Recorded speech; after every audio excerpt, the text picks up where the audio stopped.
नमस्कार दोस्तों, आप सबका स्वागत है हमारे चैनल पे। आज हम आपके लिए एक ऐसी कथा लेके आए हैं जिसे पढ़कर आप अपनी मनोकामना पूर्ण कर सकते हैं। कथा को शुरू करने से पहले वीडियो को लाइक ज़रूर कर देना ताकि हमारा भी मोटिवेशन बना रहे। आज की हमारी कथा का नाम है शनिवार की व्रत कथा। शनिवार की व्रत कथा पढ़ने से मिलेगी साढ़े साती से मुक्ति। साढ़े साती का चक्कर बहुत पीड़ादायक होता है। साढ़े साती जीवन में 3 बार आती है और उसके प्रभाव से व्यक्ति को परेशानियों का सामना करना पड़ता है। हिंदू धर्म में इस सप्ताह के हर दिन की व्रत कथा ग्रंथों में वर्णित है।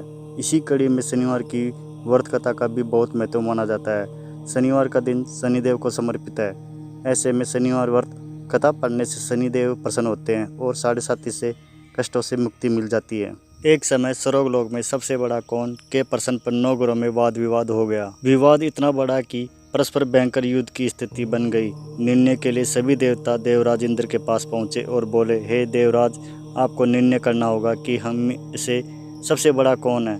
देवताओं का प्रश्न सुनकर देवराज इंद्र उलझन में पड़ गए। इंद्र बोले, मैं इस प्रश्न का उत्तर देने में असमर्थक हूँ। हम सभी पृथ्वीलोक में उज्जैनी नगरी के राजा विक्रमादित्य के पास चलते हैं। देवराज इंद्र सहित सभी 9 ग्रह देवता उज्जैनी नगरी पहुँचे। महल में पहुँचकर जब देवताओं ने उनसे अपना प्रश्न पूछा तो राजा विक्रमादित्य भी कुछ देर के लिए परेशान हो उठे, क्योंकि सभी देवता अपनी अपनी शक्तियों के कारण महान थे। किसी को भी छोटा या बड़ा कह देने से उनके क्रोध से प्रकोप से भयंकर हानि पहुंच सकती थी। अचानक राजा विक्रमादित्य को एक उपाय सूझा और उन्होंने विभिन्न धातुओं स्वर्ण, रजत, कांसा, तांबा, सीसा, रांगा, जस्ता, अब्रक व लोहे के 9 आसन बनवाए। धातुओं के गुणों के अनुसार सभी आसनों को एक दूसरे के पीछे रखवाकर उन्होंने देवताओं को अपने अपने सिंहासन पर बैठने को कहा। देवताओं के बैठने के बाद राजा विक्रमादित्य ने कहा, आपका निर्णय तो स्वयं हो गया। जो सबसे पहले सिंहासन पर विराजमान है वही सबसे बड़ा है। राजा विक्रमादित्य के निर्णय को सुनकर शनि देवता ने सबसे पीछे आसन पर बैठने के कारण अपने को छोटा जानकर क्रोध होकर कहा, राजा विक्रमादित्य, तुमने मुझे सबसे पीछे बैठाकर मेरा अपमान किया है। तुम मेरी शक्तियों से परिचित नहीं हो। मैं तुम्हारा सर्वनाश कर दूंगा।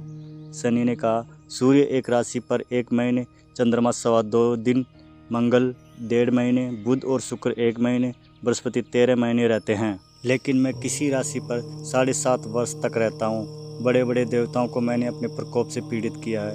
राम को 7.5 के कारण ही वन में जाकर रहना पड़ा और रावण को 7.5 के कारण ही युद्ध में मृत्यु का शिकार बनना पड़ा। राजा, अब तू भी मेरे प्रकोप से नहीं बच सकेगा। इसके बाद अन्य ग्रहों के देवता तो प्रसन्नता के साथ चले गए, परंतु शनिदेव बड़े क्रोध के साथ वहां से विदा हुए। राजा विक्रमादित्य पहले की तरह ही न्याय करते रहे। उनके राज्य में सभी स्त्री पुरुष बहुत आनंद से जीवन यापन कर रहे थे। कुछ दिन ऐसे ही बीत गए। उधर शनि देवता अपने अपमान को भूले नहीं थे। विक्रमादित्य से बदला लेने के लिए एक दिन शनिदेव ने घोड़े के व्यापारी का रूप धारण किया और बहुत से घोड़े के साथ उज्जैनी नगरी पहुंचे। राजा विक्रमादित्य ने राज्य में किसी घोड़े के व्यापारी को आने का समाचार सुना तो अपने अश्वपाल को कुछ घोड़े खरीदने के लिए भेजा। घोड़े बहुत कीमती थे। अश्वपाल ने जब वापस लौटकर इस संबंध में बताया तो राजा विक्रमादित्य ने स्वयं आकर एक सुंदर व शक्तिशाली घोड़े को पसंद किया। घोड़े की चाल देखने के लिए राजा उस घोड़े पर सवार हुए तो वह घोड़ा बिजली की गति से दौड़ पड़ा। तेजी से दौड़ता घोड़ा राजा को दूर एक जंगल में ले गया और फिर राजा को वहां गिराकर जंगल में कहीं गायब हो गया। राजा अपने नगर को लौटने के लिए जंगल में भटकने लगा, लेकिन उन्हें लौटने का कोई रास्ता नहीं मिला। राजा को भूख प्यास लगाई। बहुत घूमने पर उसे एक चरवाहा मिला।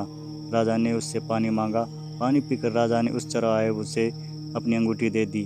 फिर उससे रास्ता पूछकर वह जंगल में निकलकर पास के नगर में पहुंचा। राजा ने एक सेठ की दुकान पर बैठकर कुछ देर आराम किया। उस सेठ ने राजा से बातचीत की तो राजा ने उसे बताया कि मैं उज्जैनी नगरी से आया हूँ। राजा के कुछ देर दुकान पर बैठने से सेठ जी की बहुत बिक्री हुई। सेठ ने राजा को बहुत भाग्यवान समझा और खुश होकर उसे अपने घर भोजन के लिए ले गया। सेठ के घर में सोने का एक हार खूंटी पर लटका हुआ था। राजा को उस कमरे में छोड़कर सेठ कुछ देर के लिए बाहर गया। तभी एक आश्चर्यजनक घटना घटी। राजा के देखते देखते सोने के उस हार को खूंटी निगल गई। सेठ ने कमरे में लौटकर हार को गायब देखा तो चोरी का संदेह राजा पर ही किया, क्योंकि उस कमरे में राजा ही अकेला बैठा था। सेठ ने अपने नौकरों से कहा कि इस परदेशी को रस्सियों से बांधकर नगर के राजा के पास ले चलो। राजा ने विक्रमादित्य से हार के बारे में पूछा तो उसने बताया कि उसके देखते देखते खूंटी ने हार को निगल लिया था। इस पर राजा ने क्रोधित होकर चोरी करने का अपराध में विक्रमादित्य के हाथ पांव काटने का आदेश दे दिया। राजा विक्रमादित्य के हाथ पांव काटकर उसे नगर की सड़क पर छोड़ दिया गया। कुछ दिन बाद एक तेली उसे उठाकर अपने घर ले गया और उसे अपने कोल्हू पर बैठा दिया। राजा आवाज़ देकर बैलों को हाँकता रहा। इस तरह तेली का बैल चलता रहा और राजा को भोजन मिलता रहा। शनि के प्रकोप से 7.5 पूरी होने पर वर्षा ऋतु प्रारंभ हुई। राजा विक्रमादित्य एक रात मेघमल्हार गा रहा था कि तभी नगर के राजा की लड़की राजकुमारी मोहिनी रथ पर सवार उस तेली के घर के पास से गुजरी। उसने मेघमल्हार सुना तो उसे बहुत अच्छा लगा और दासी को भेजकर गाने वाले को बुला लाने को कहा। दासी ने लौटकर राजकुमारी को अपंग राजा के बारे में सब कुछ बता दिया। राजकुमारी उसके मेघमल्हार से बहुत मोहित हुई, अतः उसने सब कुछ जानकर भी अपंग राजा से विवाह करने का निश्चय कर लिया। राजकुमारी ने अपने माता पिता से जब यह बात कही तो वे बड़े हैरान रह गए। रानी ने मोहिनी को समझाया, बेटी तेरे भाग्य में तो किसी राजा की रानी होना लिखा है, फिर तू क्यों इस अपंग के ब्याह करके अपने पाँव पर कुल्हाड़ी क्यों मार रही हो। राजकुमारी ने अपनी जिद नहीं छोड़ी। अपनी जिद पूरी करने के लिए उसने भोजन करना छोड़ दिया और प्राण त्यागने का निश्चय कर लिया। आखिर राजा रानी को विवश होकर अपंग विक्रमादित्य से राजकुमारी का विवाह करना पड़ा। विवाह के बाद राजा विक्रमादित्य और राजकुमारी तेली के घर में रहने लगे।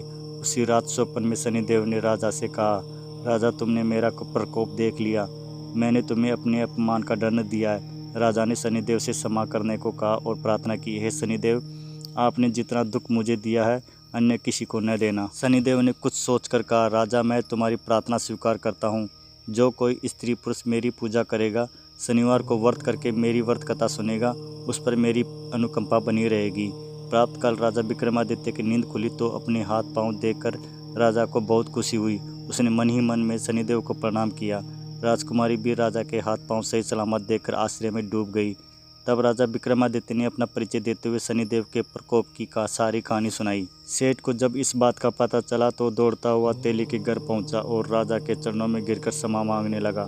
राजा ने उसे क्षमा कर दिया क्योंकि सब तो शनिदेव के प्रकोप के कारण हुआ था। सेठ राजा को अपने घर ले गया और उसे भोजन कराया। भोजन करते समय वहाँ एक आश्चर्यजनक घटना घटी। सबके देखते देखते उस खूंटी ने हार उगल दिया। सेठ जी ने अपनी बेटी का विवाह भी राजा के साथ कर दिया और बहुत से स्वर्ण आभूषण धन आदि देकर राजा को विदा किया। राजा विक्रमादित्य राजकुमारी मोहिनी और सेठ की बेटी के साथ उज्जैनी पहुंचे तो नगरवासियों ने हर्ष के साथ उनका स्वागत किया। अगले दिन राजा विक्रमादित्य ने पूरे राज्य में घोषणा कराई कि शनिदेव सब देवों में सर्वश्रेष्ठ है। प्रत्येक स्त्री पुरुष शनिवार को उनका व्रत करे और व्रत कथा का अवश्य सुने। राजा विक्रमादित्य की घोषणा से शनिदेव बहुत प्रसन्न हुए। शनिवार का व्रत करने और व्रत कथा सुनने के कारण सभी लोगों की मनोकामनाएं शनिदेव की अनुकंपा से पूरी होने लगी। सभी लोग आनंद पूर्वक रहने लगे। जय शनिदेव। शनिवार व्रत कथा की पूजा विधि। शनिवार के दिन सुबह जल्दी उठकर स्नान करें, स्वच्छ वस्त्र धारण करें। इसके बाद शनिदेव का ध्यान करें और पूजा एवं व्रत का संकल्प लें। शनिवार को पीपल के पेड़ को जल अर्पित करें। शनि मंत्रों का जाप करें। काला तिल, सरसों का तेल, काला वस्त्र आदि शनिदेव को चढ़ाएं। शनिवार व्रत कथा सुने और शाम के समय शनिदेव जी की आरती करें। हमारी यह कथा आपको कैसी लगी कमेंट्स करके ज़रूर बताना। अगर वीडियो आपको अच्छा लगे तो लाइक करना और लोगों के साथ शेयर करना। ऐसी और धार्मिक कथा सुनने के लिए हमारे चैनल को सब्सक्राइब करना। धन्यवाद।